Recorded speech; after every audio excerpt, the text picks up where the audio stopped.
In the wild, survival belongs not to the strongest, but to the unseen, masters of blending, moving and vanishing into the forest's embrace. The woodsman's first lesson: erase the self. He breaks up his outline with mud, charcoal and crushed leaves, sculpting shadows and light across his skin. Ferns and twigs are tucked into his clothing, mimicking the forest's randomness. In moments he dissolves into the undergrowth, a living ghost. For deeper concealment in the wild, he sets out to craft what he calls a yeti suit, a ghillie cloak ingeniously made from the very elements of the forest around him.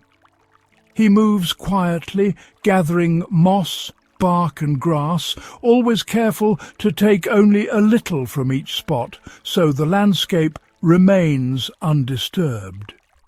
Each piece is thoughtfully woven onto a poncho, blending textures and colours to match the forest floor. The result is a remarkable three-dimensional disguise that completely obliterates his human outline. Wearing this suit, he transforms into a living mound of earth and foliage, nearly invisible to all but the most observant eye, perfectly merging with his surroundings. Sometimes survival means being found without being exposed. Concealment is crucial, but so is communication.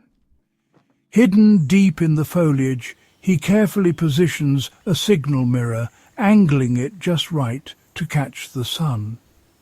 With precise, calculated movements, he flashes sunlight in brief, targeted bursts toward potential rescuers in the distance.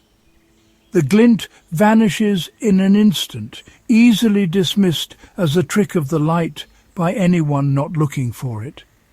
He controls exactly who sees him, sending hope and a silent message for help, without ever revealing his true position. To eat without risk, he sets a trot line, a fishing trap strung across a stream, baited and left to work in silence. No waiting by the water, no movement to betray him. Hours later, he collects his catch, protein secured with near zero exposure. The forest remains undisturbed, the woodsman unseen. When active fishing is needed, he crafts a pole reel, a simple branch with line wound in a groove. Concealed in brush, he extends the pole over water, never exposing himself. A strike is met with steady, silent retrieval. No splashes, no sudden movements. It's fishing reduced to pure stealth. For night signalling in the wilderness, he relies on a directional strobe equipped with a blue filter, an ingenious tool that's visible only to those directly in its narrow beam. From the side, the light is almost undetectable, making it perfect for evading anyone who might be searching for him with hostile intent, while still guiding rescuers to his exact location. He flashes coded patterns using a secret language of light that only those who know what to look for can understand. In survival, it's not just about being seen. It's about being seen by the right eyes, and no one else. Every step can betray him, so he slips wool socks over his boots, blurring his tracks. The result vague, animal-like prints, impossible to trace with certainty. Even skilled trackers are left guessing. His trail becomes a puzzle, not a path. Ground shelters are vulnerable, so he rigs his poncho as a hammock, suspended between trees and hidden by foliage. Elevated, he avoids dampness, insects and prying eyes. Covered by his Yeti cloak, he's just another shadow in the canopy.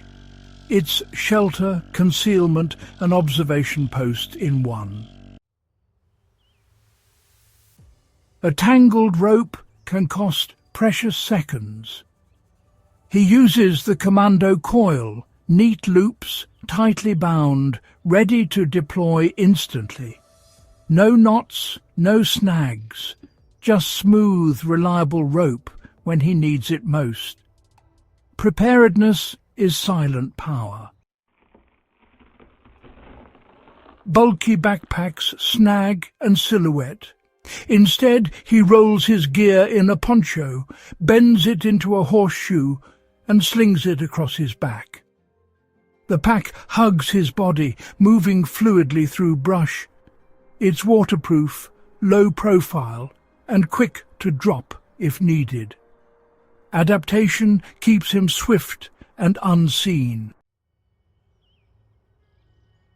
True survival is not conquering the wild, but vanishing within it. Each skill, camouflage, silence, misdirection, lets the woodsman move as a whisper, a shadow, a ghost.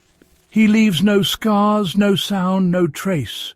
In the end, the greatest strength is to never be seen at all.